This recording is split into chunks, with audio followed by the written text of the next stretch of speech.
Hey guys, what's going on? My name's AJ. I work at the Forest Morgan Hill. Today I'm going to be reviewing the much anticipated 2021 Bronco.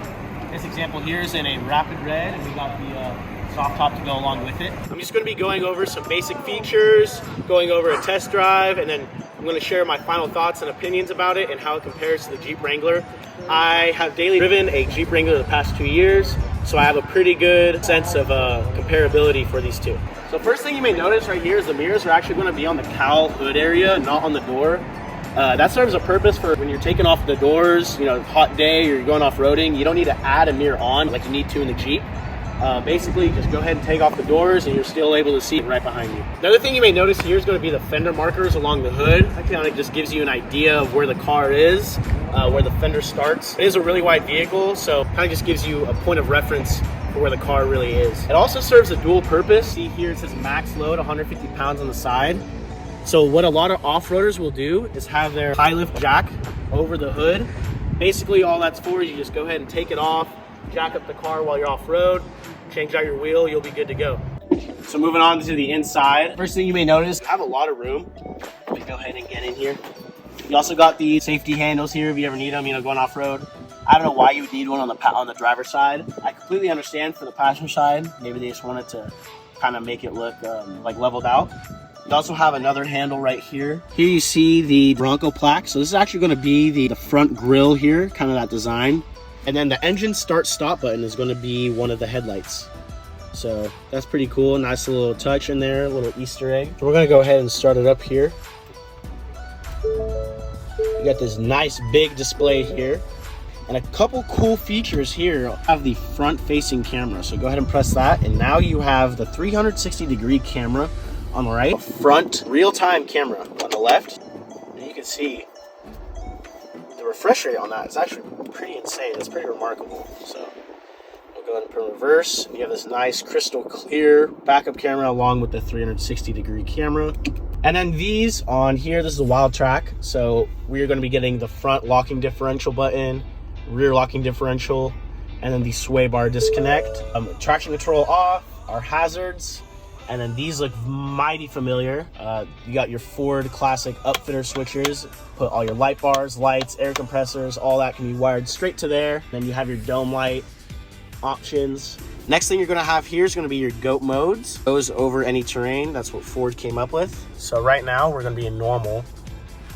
We're gonna go ahead and switch Eco, Sport, Slippery, Mud and Ruts, Sand, Baja, which will automatically shift to 4-wheel drive. And then we're gonna go back. So anytime you go into Sport mode, which we're going to be doing our review in, it automatically shifts to 4 high. You'll see that here. We're just gonna go ahead and shift it back into 2 high. So there you can see top left in Sport. Alrighty, so just first thoughts, we're gonna go ahead and drive it around town and then we'll get on the freeway, see how it does. First impressions, it's actually much smoother on the road than I would anticipate. For an off-road specialty vehicle, such as a Wrangler or Rubicon, it's great off-road, but I drive it every day. It feels very analog-y. There's a lot of kind of play in the steering wheel. It feels really basic inside. It just feels a lot more comfortable, a lot more dailyable, way better daily driving. How it feels really wide. It feels, honestly, I don't know if you guys have ever driven a Raptor. It feels just like a lower Raptor. Raptors feel very wide, still smooth, for driving. This, honestly, that's how I would say this feels just driving daily. It's just kind of like a mini lower Raptor. Very wide, very smooth. I had high expectations for this. I'm very impressed. Ford exceeded my expectations. I thought this was going to be kind of the same as a Jeep. A lot of steering wheel play, kind of analog-y, mechanical, not really daily driver friendly. So far, I'm very impressed. The display's huge. The interior, it's super nice. Brent, you can see that. Oh yeah. There's a lot of space back there. Everything is just super aesthetically pleasing, I guess, if you will. My gripe with it, like I said, I wish it did have the paddle shifters because, this is kind of a sportier version. It's an off-road vehicle. The Raptor has it. You know, the Raptor is a little bit faster than this, but I would have liked to see, you know, some paddle shifters. Another thing too is this also feels like very similar, if not the same thing, to the Bronco Sport wheel. It looks kind of the same. This does have different features though. Right here, you can go ahead and turn the lane keeping system on and off. The tachometer is vertical, which is really weird. You'll see it right here. That's very weird to get used to. What's cool is that the gauge space is completely customizable.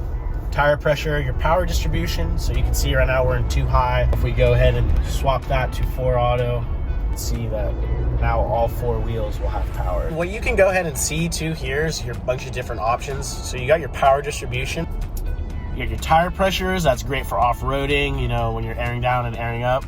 And then you got your gauges here, all your temperatures, everything that someone could need. You got your off-road screen here, which shows you the degree of the front wheels.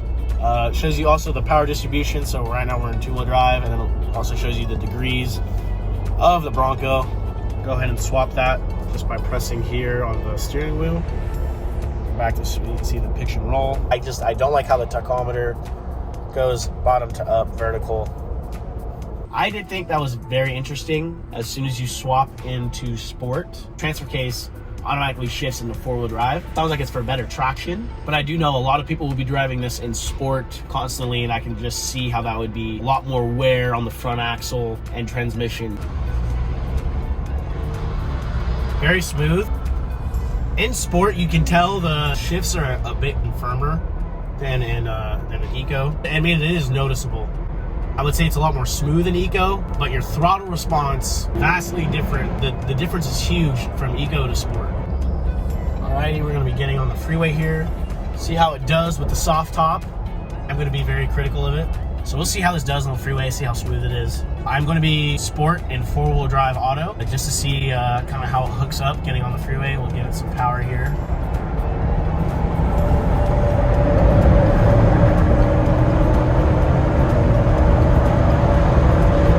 Not bad. It's quicker than I expected, but at the same time, you're not expecting it to be super powerful, but it is a lot quicker than I expected. This does have the 2.7 and the 10 speed. It does seem to like it wanting like gear find a little bit with the 10 speed. We're gonna go ahead and swap back into normal mode here. Throttle response is way better in Sport, but you know, it has a purpose. So one thing I don't like right off the bat, I'll tell you right now, is the fuel gauge. It says 243 miles to empty. If that's the full capacity of this tank, that's terrible. I mean, I can't tell if that shows full or empty. It's just blue. So, but I think this blue dot right here at the top shows that it's full, but 243 miles to empty. If that's a full tank, that's not very good. I expected to get a little bit more mileage than that. I don't hear a lot of turbo noise, to be honest with you. I don't hear any at all, actually. I don't hear any whistle, nothing like that. That's coming from, I mean, I'm a car enthusiast. Maybe more people would find that enjoyable, not as loud, but it actually does have a very good tone coming from the inside of the cabin. Friend's Wrangler, and when I was driving it, it's like low-key feels like... The steering wheel was like sloppy, right? Yeah. No, this feels like very like Connect. Yeah, like, this is like actually like really... There's no play. Exactly. You know what I mean? Yeah. Here's my opinion, right? If you are daily driving, the conversation with Jeep versus Bronco, it's no debate. Yeah. This is way better. Exactly. Way better. Now, if you are dedicated off-road, you could go with either. I'm not gonna lie, this is very roomy. Like, there's a lot of space in between. Got 2 cup holders. Your windows are gonna be like right here. They're not gonna be on the door, so that way if you have to remove the door, you know, for off-roading or if you just wanna take your doors off. Switches are gonna be in the middle, kind of like Jeep. So there's that. You got your mirror control right here, which is a very odd place. Brent, go ahead and like grab that. Seems like an odd place for the mirror, right? Yeah, that seems like an odd place for that. You got your fan speed button here. Everything on here is buttons except for the temperature dials. Seems like Ford took all of Jeep's problems and fixed them, right? Exactly, yeah. Now we'll see down the road if this will last long term.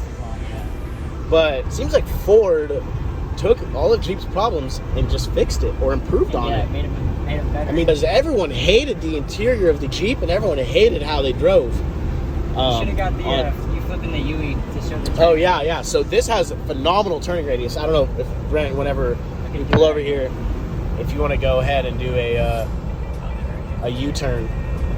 But the turning radius is absolutely awesome. So I mean, oh, Dang. you got that. You got that. You know what? Oh yeah. Oh yeah. That's what I'm saying. Yes, sir. I mean, the turning radius is absolutely awesome. It's very good. Very good. The other thing I like is like kind of like the vents. They're all like the same shape. I don't know if you noticed that. They're all the exact same. I'm sure that makes it easier to replace. Like if you break one, you can just swap one over, right? True, yeah. So that's pretty cool. And then you have your charging ports on here. So you have Android and Apple Play. So you have USB-C and your normal USB. So this supports both Android and Apple Play, which is super cool. You have your front camera, your auto start stop when you come to a light, parking assist. You got your fast forward, rewind, pause. You know, your audio controls right here. This is all your climate. What's super cool too about the little recirculation for the ACs, they actually use like kind of a graphic of the Bronco. So that's pretty cool. All right, guys. So all in all, that was my review. My final thoughts I'm going to leave with you. If you're daily driving it frequently, I would recommend this any day of the week over the Wrangler. That's my complete unbiased opinion. I know it's hard to believe, but here, I have a challenge for you. You go out, you take a Rubicon, and you find a Bronco, you test drive them both. You drive them both on the road, and you tell me what you like more, and I promise you it's going to be the Bronco. This thing just feels so refined, so modern.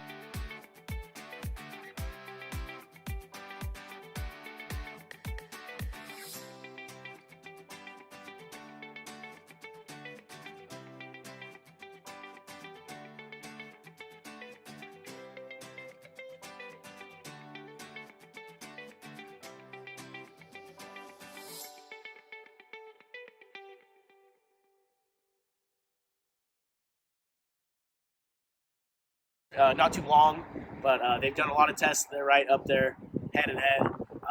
So the choice is yours. So there you guys have it.